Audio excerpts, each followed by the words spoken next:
Have you ever wondered why the Quran begins some of its most mysterious and spiritually rich chapters with disjointed letters, like a secret code whispered only to the hearts awake enough to listen? Surah Maryam, a chapter filled with miracles, divine intimacy, and soul-awakening truths, begins with five isolated Arabic letters: Kaaf-Ha-Ya Ayn-Saad. To the rational mind, they appear random. To the seeker of truth, they are the keys to the inner sanctuary, unlocking portals into the divine reality. What if these letters are not just sounds, but frequencies of light, each vibrating with a hidden name of God, a veiled cosmic truth, a map of the spiritual ascent? Come with us as we journey deep, beyond the veil of form, beyond conventional commentary, into the mystical and Sufi interpretation of this profound verse. What do the Aliyah, friends of God, say about this divine encryption? What does the path of divine love whisper through these five sacred letters? If you are ready to hear the secrets of the soul and drink from the chalice of inner meaning, don't skip a single line. The mystery of these letters may just change how you see the Quran forever. The letters that open the heart.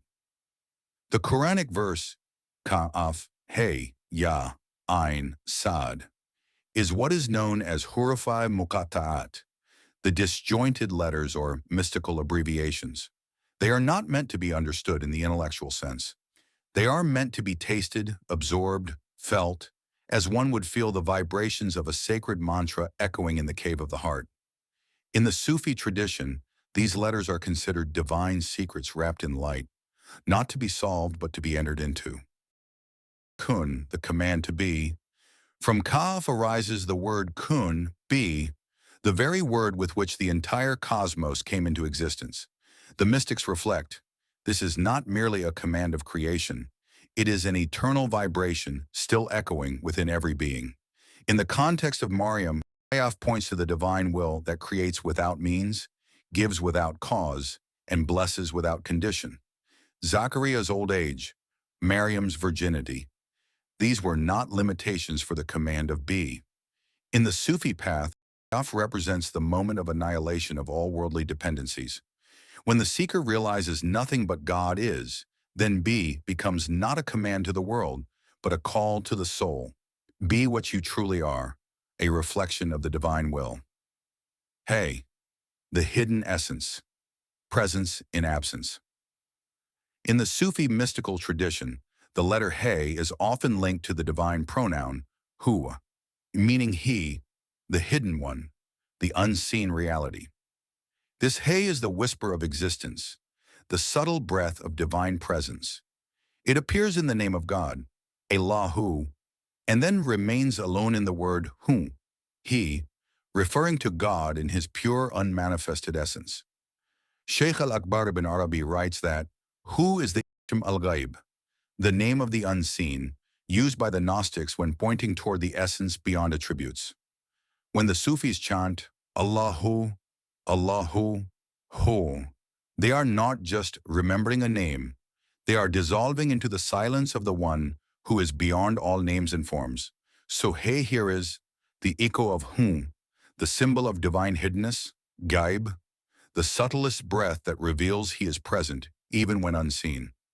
As such, in Surah Maryam, a surah filled with divine presence manifesting through silence, isolation, and hiddenness, the He symbolizes the presence of the unseen one in Mariam's womb, in Zakariya's prayer, in every spiritual longing that has not yet taken form.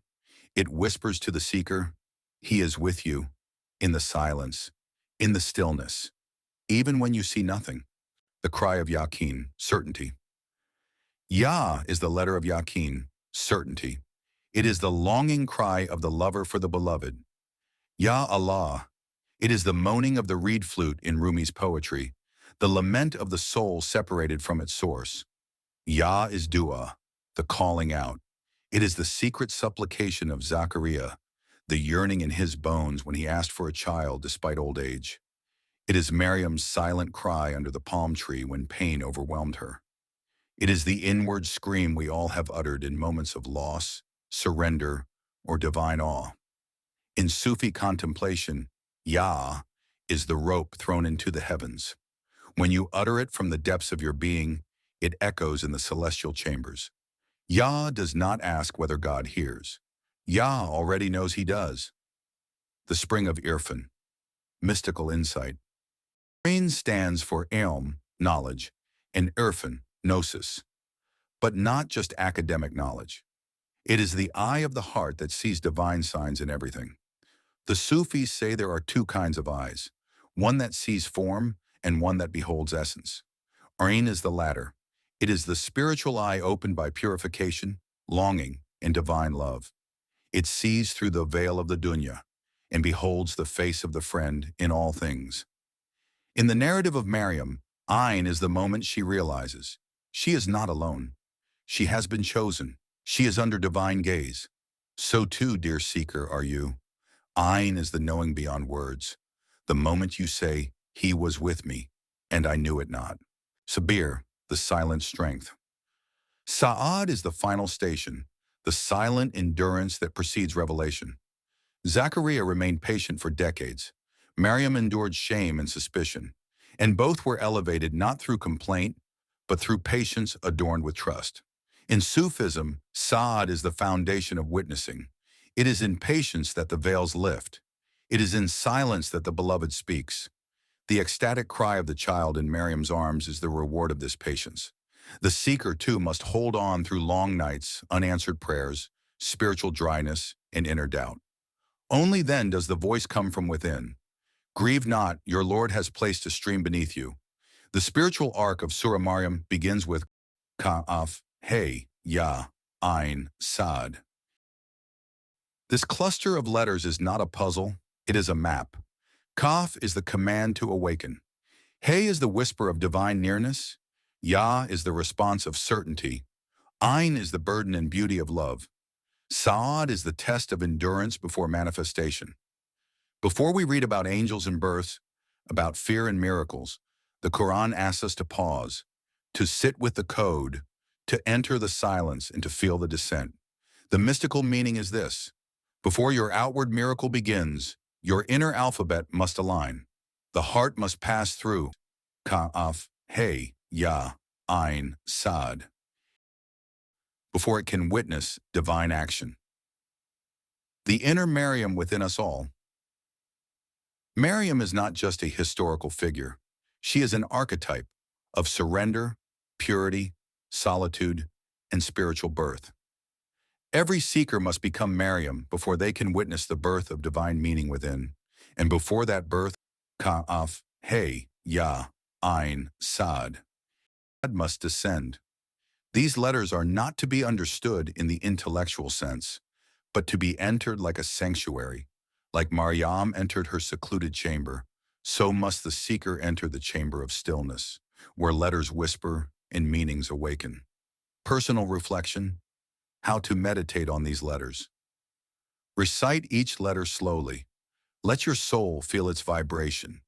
With Kaaf, reflect on how God called you to being. With Hey, match your breath with his presence. With Ya, cry out your deepest longing. With Ayn, see with your inner vision. With Saad, fall into stillness and let him speak. This is not just a verse. It is an invitation to become Mariam in your own life, to allow the word to take root in your soul, even when the world around you offers no explanation. And when that happens, know that you are not alone. Just as Mariam was told, so too are you. Do not grieve. Your Lord has made beneath you a stream. Let this verse wash over your soul. Let these letters remain with you, for in their mystery lies the map of the seeker's journey. If this reflection touched your heart, share it with someone whose soul is yearning. Let's awaken the Mariam within the Ummah. Let's read the Qur'an not just with our eyes but with our hearts. Fall into stillness and let him speak.